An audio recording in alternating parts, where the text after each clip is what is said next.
कोट गुलाम मोहम्मद में खबर ॾींदा हलूं त कोट गुलाम मोहम्मद में आबादगारनि प्रेस क्लब अॻियां रोड ब्लॉक करे एहतजाजी मुज़ाहिरो करे धरनो हयो वियो है। इरिगेशन जी मुबीना पानी जी हथरादू मुबीना खोट KGM माइनर शाख बंद थियण पानी जी सही विरासत न थियण खिलाफ अता अंबर वडेरो गुलाम मुस्तफ़ा सालम मंसूर बब्बर सुल्तान समेत केतरनि ई आबादगारनि एहतजाजी मुज़ाहिरो करे छिती नारेबाज़ी कई वई है। वज़ीर आला सिंध ऐं सिंध गवर्नमेंट खां मुतालबो कयो वियो है त KGM माइनर शाह खोली वञे न त ॿी सूरत में एहतजाज जो दायरो वधायो वेंदो।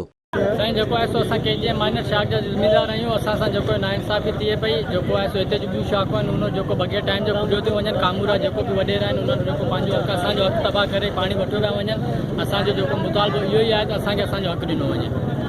सिंध जा आबादगार तालुका कोट गुलाम मोहम्मद जा जेके ज़मीनदार असांजे गॾु थिया आहियूं जेको असां हिते प्रेस क्लब सां कोट गुलाम मोहम्मद जे साम्हूं जेको असां एहतिजाज कयो आहे असां पाणी जे ख़िलाफ़ कयो आहे ऐं असां हिते जेको असांजी शाखनि खे जेको 21 महीने ते कयो वञे थो।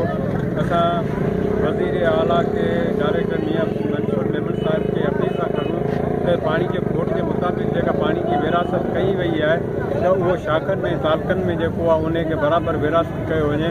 पर हिते तालुके कोट गुलाम मोहम्मद में उहा शइ कोन्हे। हिकिड़ी शाखनि खे त महीने ते खोलियो थो वञे, ॿियनि खे 15 ॾींहं खोलियो थो वञे, टिनि खे जेको 21 ॾींहं खोलियो थो वञे।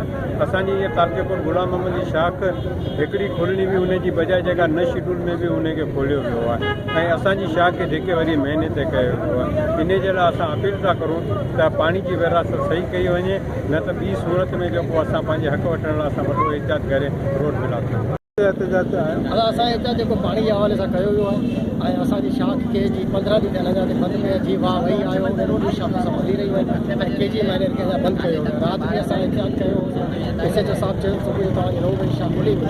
गवर्नमेंट जी ॻाल्हि कई अमल कोन कयो। मेहरबानी साहिबु कोन कयो शाख ॿियूं सभु हलनि पुराणा वठी सभु हिते शाख सिर्फ़ु KGM माइनर। मज़ीद ख़बरनि ऐं तफ़सीलात लाइ विज़िट कयो असांजी वेबसाइट www.awamiNewsHD.com ऐं ॾिसंदा रहो अवामी न्यूज़ HD।